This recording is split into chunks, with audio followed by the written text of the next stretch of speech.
বেলাল, এটা কেমন জুলুম, কতদিন হলো তোমার কণ্ঠের আজান শুনি না। বেলাল রে, তোর কি মন চায় না আমি নবীর জিয়ারতে আসতে? বেলাল আয়, আমি নবীর জিয়ারতে আয় রে বেলাল আয়, কতদিন হলো তোমার কণ্ঠের আজান শুনি না। স্বপ্ন যখন নবীজি দেখাইছে, এ মুসলমান, হযরত বেলাল সুদূর সিরিয়ার দামেস্ক থেকে পাগলের মতো দৌড়াইলেন, পাগলের মতো ছুটে আসলেন। যখন মদিনাতে আসলেন তখন তাহাজ্জুদের সময় চলতেছিল। তাহাজ্জুদের সময় চলার সময় হযরত বেলাল রাদিয়াল্লাহু আনহু কাঠের জালি দিয়ে তখন রওজা শরীফ ঘিরে রাখা ছিল।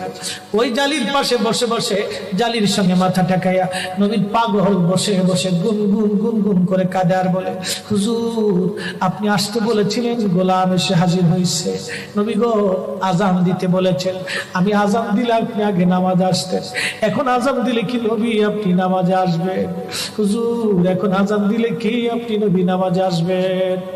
নতুন মুয়াজ্জিন আসছে আজান দেওয়ার জন্য, এসে দেখে নবীর মুয়াজ্জিন বেলাল কাঁদে। ডাক দেখে মদিনাবাসী শুনছো, নবীর মুয়াজ্জিন ফিরে এসেছে, বেলাল আসছে, বেলাল ফিরে আসছে। এই কথা শোনার পরে সব সাহাবী ঘর থেকে বের হয়ে দৌড়ায় এসে দেখে বেলাল কাঁদে। সাহাবীরা বলে, বেলাল আজান দাও, কতদিন হলো তোমার কণ্ঠের আজান শুনি না। বেলাল আজান দাও, কতদিন হলো আজান শুনি না রে বেলাল। বেলাল বলে, সাহাবীরা রে, আমি আজান দিলে কি নবী নামাজ আসবে বলো? সালমান ফারসি রাদিয়াল্লাহু আনহু ডাক দেখে, সাহাবীরা আমাদের কথাই বেলাল আজান দিবে না, তোমরা যাও দেখো হাসান আর হুসাইন দুইজন ঘরের মধ্যে আছেন। ইমাম হাসান হুসাইন রাদিয়াল্লাহু আনহুমা যদি বলে তাহলে বেলাল অবশ্যই আজান দিবে। সালমান ফারসির পরামর্শে সাহাবীরা দৌড়ায় গেলেন। বর্তমান 7 নম্বর গেট বাবুস সালাম বরাবর একটা মসজিদ আছে, মসজিদে আলী। এটাই ছিল হযরত ফাতেমা রাদিয়াল্লাহু আনহার বাড়ি। এই বাড়িতে দৌড়ে যাওয়ার পরে ইমাম হাসান হুসাইন রাদিয়াল্লাহু আনহুমা দুইজনকে নিয়ে আসা হলো। দুইজনকে নিয়ে আসার পরে হযরত ইমাম হাসানকে দেখতে আমার নবীর মতো দেখা যাইতো, চেহারাটা রাসূল করিমের চেহারার মতো ছিল। নাতি দৌহিত্র নানার চেহারা পেয়েছিলেন, ইমাম হুসাইন ও নানার সুরত পেয়েছিলেন। দুই ভাই নানার সুরত পেয়েছিলেন।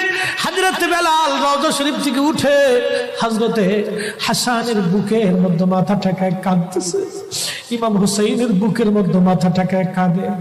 হযরত ইমাম হাসান ডাক দেখে, নানার মুয়াজ্জিন, কতদিন হলো তোমার কণ্ঠে আজান শুনি না। যে কণ্ঠ দিয়ে নানার আজান শুনাইতা, যাও গো ওই কণ্ঠ দিয়ে আমাদেরকে আজান শোনাইয়া যাও। যখন হযরতে বেলাল ইমাম হাসান এই কথা বললেন, হযরত বেলাল দৌড়ায় গেলেন। যেই বনু নাজ্জার গোত্রের মহিলা সাহাবীর ছাদের উপরে দাঁড়ায় বেলাল আজান দিত। আবু দাউদের 519 নম্বর হাদিসের মধ্যে আসছে, প্রত্যেক ফজরের নামাজের সুবহ সাদিকের আগে বেলাল দাঁড়াইতেন। দাঁড়ায় আজানের আগে বলতেন, আল্লাহুম্মা ইন্নী আহমাদুকা ওয়া নাস্তাঈনুকা আলা কুরাইশিন ইউকিমুদ্দীনাক। প্রত্যেক ফজরের আজানের আগে এই দোয়াটা পড়ে বেলাল আজান শুরু করতেন। হযরত বেলাল রাদিয়াল্লাহু আনহু আজকে তাহাজ্জুদের আজান দিতে গেছে। আজান দিতে যাওয়ার পরে হযরত বেলাল যখন আজান দিলেন, আল্লাহু আকবার, আল্লাহু আকবার, আজানের মধুর ধ্বনি সারা মদিনার রন্দে রন্দে ছড়িয়ে গেল। মদিনার ঘর থেকে সব সাহাবী বের হয়ে দৌড় মারছে। আবার যখন বলেন আল্লাহু আকবার, আল্লাহু আকবার, সব সাহাবী, মহিলা, বৃদ্ধ, বনিতা ঘর থেকে বের হয়ে দৌড় মারছে। যখন বলল আশহাদু আল্লা ইলাহা ইল্লাল্লাহ, মদিনার ঘর থেকে সব মহিলারা ঘর থেকে বের হয়ে দৌড় মারছে রে, আর কান্না করে, নবী বুঝি ফিরে আসছে রে। আবার যখন বলেন আশহাদু আল্লা ইলাহা ইল্লাল্লাহ, তখন মদিনার মানুষ কান্না করতেছিল, গুন গুন গুন গুন করে কান্না করে। মদিনার ভিতরে আওয়াজ বের হয়ে গেল, নবী বুঝি আসছে রে, নবী বুঝি ফিরে আসছে রে, নবী বুঝি ফিরে আসছে রে, নবী বুঝি আসছে। হযরত বেলাল যখন বলেন আশহাদু আন্না মুহাম্মাদুর রাসূলুল্লাহ, মদিনার মাটিগুলি থরথর থরথর করে কেঁপে উঠছে রে। মদিনার মানুষের কান্না বেড়ে গেল।